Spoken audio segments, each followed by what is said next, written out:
Hi, everyone. Thanks for stopping by and seeing what I'm up to.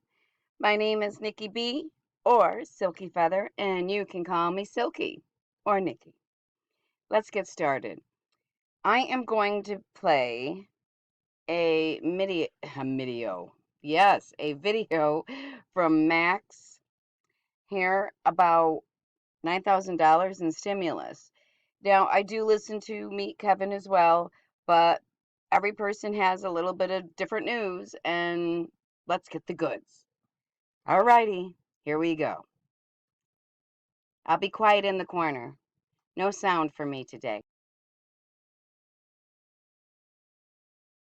Hello and good afternoon. Grab your coffee if you drink coffee all day long like I do. And let's do a quick stimulus check and stimulus package update. I wanted to cover the upcoming stimulus bill and what an average family could expect to receive, because I think that this is a lot larger than you would expect it to be, the net stimulus benefit. And I also found some interesting information regarding state and local government funding that I'm going to cover at the end of this video. So the next stimulus bill has an extremely heavy focus on families, especially families in need.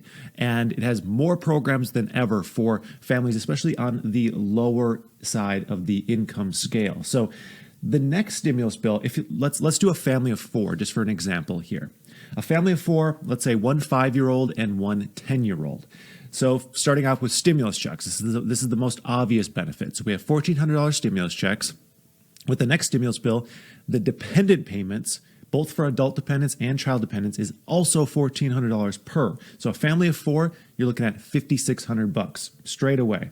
Now we have the child tax credit. This is looking to be enhanced in a big way with the next stimulus bill and bumped up from $2,000 to either $3,000 or $3,600 depending on the age of the child. And there's talks of making this a monthly or bi-monthly payment, kind of like a UBI, a universal basic income for families. So with this family, the 5-year-old and the 10-year-old, we'd be looking at $3,600 for the 5-year-old and $3,000 for the 10-year-old.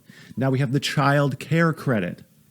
This is a credit that covers half of the child care expenses up to $8,000 per year per child. So up to a benefit of $4,000 per child per year. And just those in totality comes out to $20,200. So in the title of this video, I know I wrote $9,000, but I wanted to actually do like a kind of reverse clickbait here. Just go the complete opposite of everyone else and downplay the benefit in a huge way by more than half. So that's just a few of the programs, $20,200. Let's say one of the parents is on unemployment. This varies a little bit depending on the state and how much the state pays, but you could be looking at unemployment payments of nearly $10,000. SNAP benefits, this again varies based on location, but that's another $3,000. And we're looking at enhanced earned income tax credits. There's just so much here for families. It's absolutely insane, and we're on track to get this thing passed at some point early to mid-March.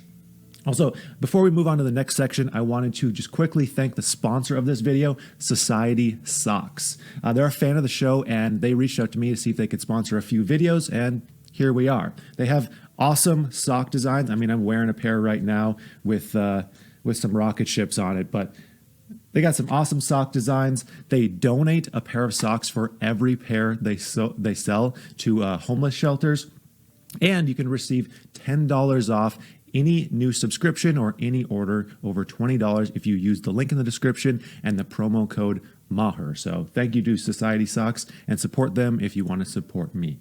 Now moving on to state and local government funding.